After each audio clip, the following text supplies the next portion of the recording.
15,000 টকা দিলে মিলিব বেলেগৰ পত্নী নিজৰ পত্নীক নিলামত দিয়ে এইখন গাঁৱৰ পুৰুষে ভাৰতৰ এই গাঁওখনত এবছৰৰ বাবে পত্নী ভাড়াত ল'ব পাৰিব 15,000 টকাত পাব পত্নী এই গাঁৱৰ পুৰুষে নিজৰ পত্নীক নিলামত দিলে চুক্তি শেষ হোৱাৰ পিছতো যদি পত্নী হিচাপে ৰাখিব বিচাৰে তেন্তে চুক্তিখন নৱীকৰণ কৰিব লাগিব ভাৰতবৰ্ষত এনে অদ্ভুত প্ৰথা ক'ত আছে জানেনে ভাৰত উপলব্ধ পত্নী কোনোবাই আহি এই কথা ক'লে বিশ্বাস কৰিবনে আচৰিত যেন লাগিব পাৰে কিন্তু সঁচা দুবাই বা বেংককত নহয় কিন্তু ভাৰতৰ এখন গাঁৱত আছে য'ত কেইদিনমান মাহ বা এবছৰৰ বাবে পত্নী ভাড়াত ল'ব পাৰি এবছৰৰ পিছত যদি আন এগৰাকী পত্নী বিচাৰে তেন্তে আকৌ নিবিদা দিব লাগিব চুক্তি শেষ হোৱাৰ পিছত যদি তেওঁ মহিলাগৰাকীক পত্নী হিচাপে ৰাখিব বিচাৰে তেন্তে চুক্তিখন নৱীকৰণ কৰিব লাগিব ভাৰতবৰ্ষত এনে অদ্ভুত প্ৰথা ক'ত আছে জানেনে সমাজখন যিমানেই অগ্ৰগতি নহওক কিয় একবিংশ শতিকাটো কিছুমান অদ্ভুত প্ৰাচীন ৰীতি-নীতি নোহোৱা হোৱা নাই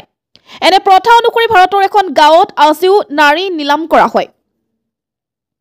এবছৰৰ পাছত যদি মহিলাগৰাকীৰ সৈতে পুনৰ চুক্তিবদ্ধ হ'ব বিচাৰে তেন্তে পুনৰ নিবিদা দিব লাগিব ইয়াৰ খৰচো বেছি এই প্ৰথাক দঠি প্ৰথা বুলি কোৱা হয় কিছুমানে এই প্ৰথাক দাদিছা প্ৰথা বুলিও কয় জনা যায় যে মূলতঃ আৰ্থিকভাৱে দুৰ্বল পৰিয়ালৰ সদস্য যিসকলে নিজৰ কন্যাক বিয়া কৰাব নোৱাৰে বা ধন সংগ্ৰহ কৰিব নোৱাৰে তেওঁলোকে এনেদৰে পৰিয়ালৰ কন্যাক বিয়া কৰায় এগৰাকী নিবিদাকাৰী মহিলাৰ দাম তেওঁৰ সৌন্দৰ্য কুমাৰিত্ব বয়স আৰু চেহেৰাৰ ওপৰত নিৰ্ভৰ কৰি নিৰ্ধাৰণ কৰা হয়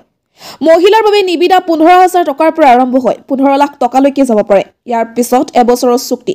শুনা যায় যে নিলামত বজাৰত 8 পৰা 15 বছৰ বয়সৰ কুমাৰী মহিলাৰ চাহিদা সৰ্বাধিক এই অদ্ভুত গাঁওখন ভাৰতৰ মধ্যপ্ৰদেশত অৱস্থিত গাঁওখনৰ নাম শিৱপুৰী ইয়াত কেৱল কুমাৰী ছোৱালীয়ে নহয় বিবাহিত মহিলাও ভাড়াত পোৱা যায় নিবিদা দিবলৈ 10 টকা 100 টকীয়া ডাক টিকট কাগজত সহি কৰি চুক্তিত স্বাক্ষৰ কৰিব লাগে তাত উল্লেখ কৰা হৈছে যে আপুনি সংশ্লিষ্ট ভদ্ৰ মহিলাগৰাকী কিমান দিনৰ বাবে নিযুক্তি দিব বিচাৰে পত্নী নিয়োগ কৰিবলৈ ঠিকা দিব লাগে এগৰাকী পত্নীক কেইমান দিনৰ পৰা এবছৰলৈকে নিযুক্তি দিব পাৰে ইয়াৰ বাবে আপুনি 10 টকা বা 100 টকা বণ্ডত সহি কৰিব লাগিব পুৰুষে এবছৰৰ চুক্তিত বহু মহিলাক নিযুক্তি দিয়ে কিছুমানে ঘৰুৱা কামৰ বাবেও মহিলাক নিযুক্তি দিয়ে